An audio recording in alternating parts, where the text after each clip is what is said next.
This video focuses on how you edit, void, delete, and copy transactions and see the accounting behind it in QuickBooks Online.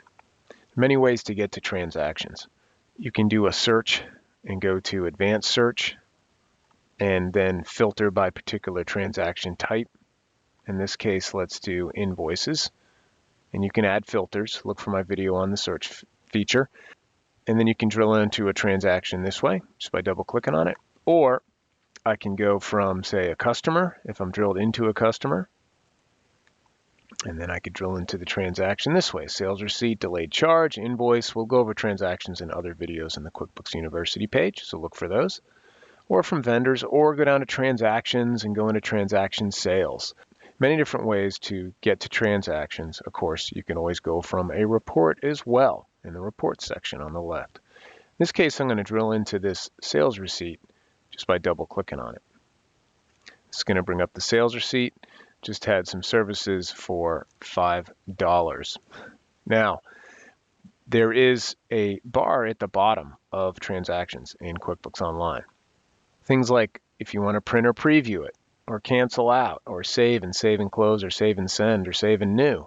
There's also a More tab. Click on it, and here's where you can copy the transaction you're on, void it, delete it, or look at the audit history. What has happened to this transaction.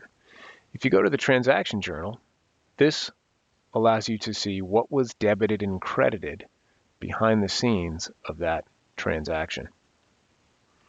I'm going to drill back into the sales receipt. As you can see, how you can get to it from a report. That transaction journal is essentially a report.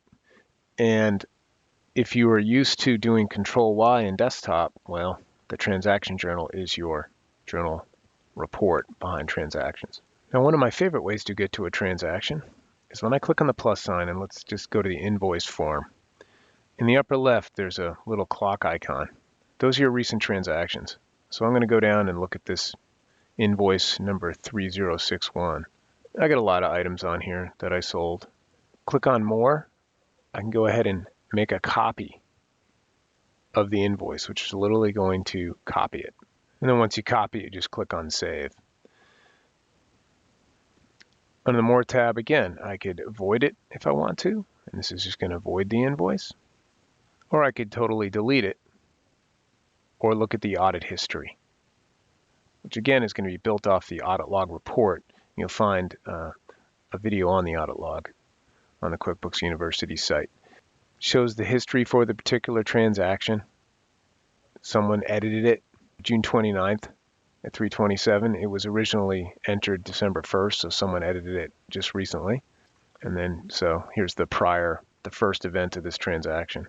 So there's that as well. And that's, again, you'll find all this stuff under the More tab on any transaction, whether it's a check, bill, sales receipt, invoice. Look for the More tab.